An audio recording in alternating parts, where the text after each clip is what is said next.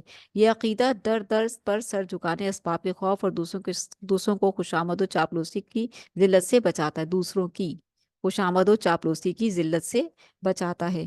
بقول اقبال، یہ ایک سجدہ جسے تو گرا سمجھتا ہے، ہزار سجدے سے دیتا ہے آدمی کو نجات۔ یعنی کہ در در پر جو تو سجدے کرتا پھرتا ہے، ایک اللہ کے حضور کر لے سچا سجدہ، بس جس کے آگے پیشانی جھکنے کے لیے بنائی گئی ہے اسی کے آگے جھکا لے۔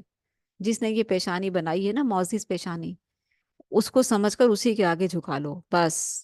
اس کی مخلوق کے آگے جھکا کر ذلیل و خوار مت ہو۔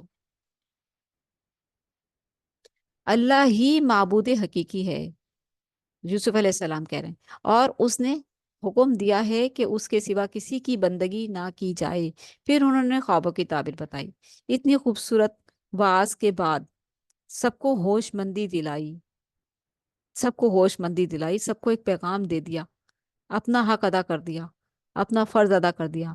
اب لوگوں نے یہ بات سن لی نا، اب آئیں گے لوگ کہ اچھا، ہم نے تو آسمان کا رب بھی بنایا ہوا ہے، ہم نے تو زمین کا رب بھی بنایا ہوا ہے، ہم نے تو پانی کا رب بھی بنایا ہوا ہے، ہم نے تو خشکی کا رب بھی بنایا ہوا ہے، تو یہ سارے خدا نہیں ہوتے؟ تو اس طرح سے پھر وہ ایک اللہ کی طرف آتے ہیں اور ایک اللہ کی بات کرتے ہیں۔ ٹھیک ہے، تو یہ طریقہ تھا حکمت کا کہ اللہ ہی معبود حقیقی اور اس نے حکم دیا ہے کہ اس کے سوا کسی کی بندگی نہ کی جائے۔ پھر انہوں نے خوابوں کی تعبیر بتائی۔ ساقی الزام سے بری ہو جائے گا اور دوبارہ جا کر بادشاہ کی خدمت کرے گا، یعنی دوبارہ شراب پلائے گا۔ باورچی پر الزام ثابت ہوگا، اسے صلیب پر لٹکا دیا جائے گا اور پرندے اس کے سر سے نوچ نوچ کر کھائیں گے، اس کے سر میں سے مغز نوچ نوچ کر کھائیں گے۔ یہ خواب کی تعبیر تھی۔ یوسف علیہ السلام نے ساقی سے کہا کہ بادشاہ سے میرا ذکر کرنا کہ مجھے بے قصور قید میں ڈال دیا گیا ہے۔ ساقی بادشاہ کے سامنے آپ علیہ السلام کا ذکر کرنا بھول گیا۔ سالہ سال آپ قید خانے میں رہے، لیکن قید میں اللہ تعالیٰ کے ساتھ ان کا تعلق بہت پیارا، مضبوط ہوتا چلا گیا۔ ٹھیک ہے، ساقی بھول گیا ذکر کرنا۔ اب ہم یہ اس سپارے کا آخری رکو پڑھنے جا رہے ہیں، اور باقی جو ہے ہم 13ویں پارے میں کل پڑھیں گے، لیکن ابھی ہم یہ رکو پڑھتے ہیں۔ رکو نمبر 6، حضرت یوسف علیہ السلام کی اعلیٰ ظرفی۔ چھٹے رکو میں بادشاہ کا خواب کا مذکور ہے، بادشاہ کے خواب کا مذکور ہے، کیونکہ یوسف علیہ السلام کو اللہ تعالیٰ نے ایک وقت مقرر مدت کے بعد قید سے نکالنا ہے نا، تو طریقہ کیا کرا کہ یوسف علیہ السلام کو بادشاہ کو، جو عزیز مصر تھا، اس کو خواب دکھایا۔ بادشاہ نے دیکھا کہ 7 موٹی گائیں ہیں جنہیں 7 دبلی گائیں کھا جاتی ہیں، موٹی گایوں کو 7 دبلی گائیں کھا جاتی ہیں۔